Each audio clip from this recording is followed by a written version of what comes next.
৪৬ বছরে ৪৬ প্রতিযোগী দুর্গাপুরের পুষ্প প্রদর্শনীতে সবুজের জয়গান। দূষণে জর্জরিত শিল্পনগরী দুর্গাপুরের বুকে যেন মিলল সবুজের এক নির্মল আশ্রয়। ধোঁয়া ধুলো মোড়া শহরের মাঝখানে রং বেরঙের ফুলে সেজে উঠল মুচিপাড়ায় অবস্থিত একটি বেসরকারি কারখানার আবাসন এলাকা। এ কোনো ১-২ বছরের উদ্যোগ নয়, টানা ৪৬ বছর ধরে আবাসনে পুষ্প প্রদর্শনীর আয়োজন করে আসছেন সেখানকার গৃহবধূরা। দীর্ঘদিনের এই ঐতিহ্য আজ শুধুমাত্র একটি প্রতিযোগিতা নয়, বরং পরিবেশ সচেতনতার এক উজ্জ্বল দৃষ্টান্ত হয়ে উঠেছে। বাহারি রঙের ঋতুসঙ্গী ফুলের পাশাপাশি এবারে প্রদর্শনীর বিশেষ আকর্ষণ ছিল রাসায়নিক সারবিহীন জৈব পদ্ধতিতে উৎপাদিত বিভিন্ন প্রজাতির সবজি, টবে বাগানে আর যত্নে বড় করে তোলা এই সবুজ ফসল যেন বার্তা দিল ইচ্ছে থাকলে ঘরোয়া চাষেই সম্ভব সুস্থ ও নিরাপদ খাদ্য উৎপাদন। সোমবার সকাল থেকে প্রদর্শনী ঘিরে ছিল উৎসবের আবহ। এবছর মোট ৪৬ জন মহিলা প্রতিযোগী অংশ নেন এই আয়োজনে। সংখ্যাটিও যেন ৪৬ বছরের যাত্রাপথের সঙ্গে মিল রেখে এক সুন্দর কাকতালীয়তা তৈরি করেছে। সবচেয়ে ব্যতিক্রমী এবং প্রশংসনীয় বিষয় হলো অংশগ্রহণকারী প্রত্যেক প্রতিযোগীকে পুরস্কৃত করা হয়েছে।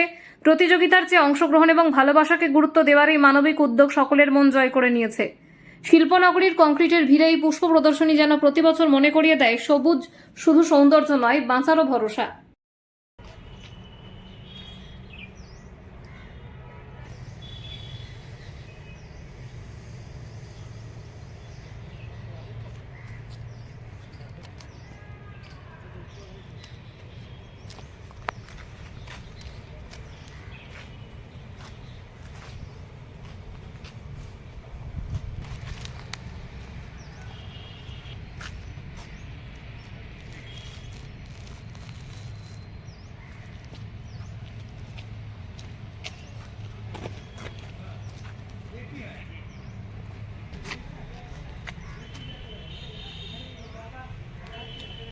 এবং প্রত্যেক বছর হয়, এটা আজ আমরা ৪৬তমতে পড়েছি।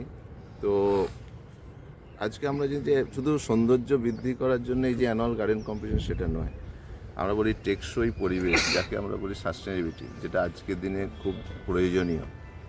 এবং সুন্দর সবুজ দূষণমুক্ত যদি পরিবেশ করার জন্য বিভিন্ন রকমের গাছ রোপণ করা, যার দিয়ে একটা অভ্যাস তৈরি করা, যে বৃক্ষরোপণ করা, যার জন্য পরবর্তী প্রজন্মের জন্য একটা সুনিশ্চিত সুস্থ এবং সামাজিক একটা যাতে পরিবেশ করতে পারে, তারই একটা বার্তা দিতে চাই। এবং এই যে বলি যে আজকে শুধু বৃক্ষরোপণের মাধ্যমে, যে তার সঙ্গে সঙ্গে আমাদের জল সংরক্ষণ বলুন, যে জৈব ভারসাম্য বজায় রাখা বলুন, এবং যে আমরা বলি জৈব সার এবং যে ওয়েস্টেজকে রিসাইকেল করা, সেসব এর মধ্যে কিন্তু সবটাই এর মধ্যে আছে। তো সেই দূষণমুক্ত পরিবেশ গড়ে তোলার জন্য খুব আজকের দিনে আগামী দিনে জরুরি সবার জন্য।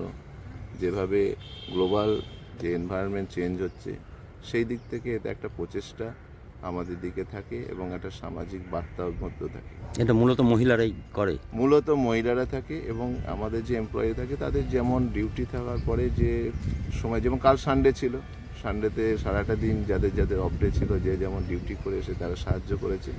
এবং এটা এই নয় যে 4 মাসের জন্য করেছে না, এটা সারা বছর বীজ হবে, বীজ থেকে তারা চারা করবে, তারপর তাকে বড় করবে, লালন পালন করবে, সারাটা বছরের মধ্যে একটা কাজের সময় প্রতি বছরের মতো এবছরও আমরা এই দিনটা একটা বিশেষভাবে পালন করে থাকি।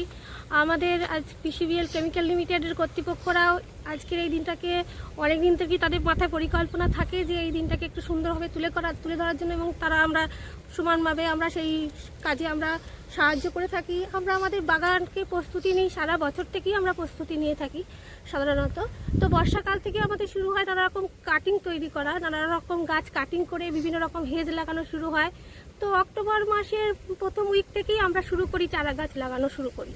তো সেখানে আস্তে আস্তে নানা রকম, যেমন ডালিয়া, চন্দ্রমল্লিকা, যেগুলো আগে লাগাতে হয় সেগুলো আগে লাগানো হয়। তারপরে আস্তে আস্তে নানা রকম আপনার সিজন ফ্লাওয়ার যেগুলো থাকে সেগুলোকেও আমরা লাগাই।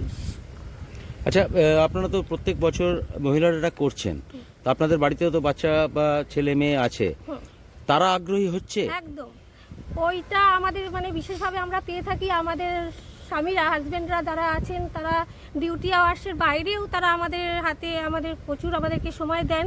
এবং আমরা অবশ্যই আমরা বাচ্চাদেরকেও পেয়ে থাকি। এই কারণেই তারা বাচ্চারাও আমাদেরকে দেখে তো তাদের মনেও একটা আশা জাগে যে আমাদের বাগানেও খুব সুন্দর হবে, ফুল ফুটবে।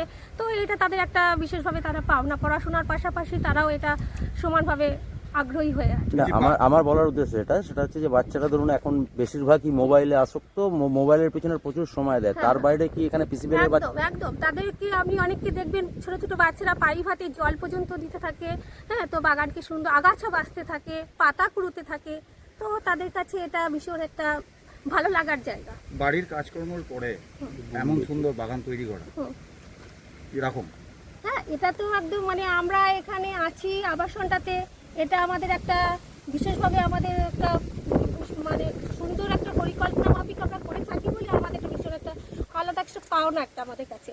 তো এটা আমরা ঠিক। আপনার নাম? আমার নাম সুতাপা চৌধুরী।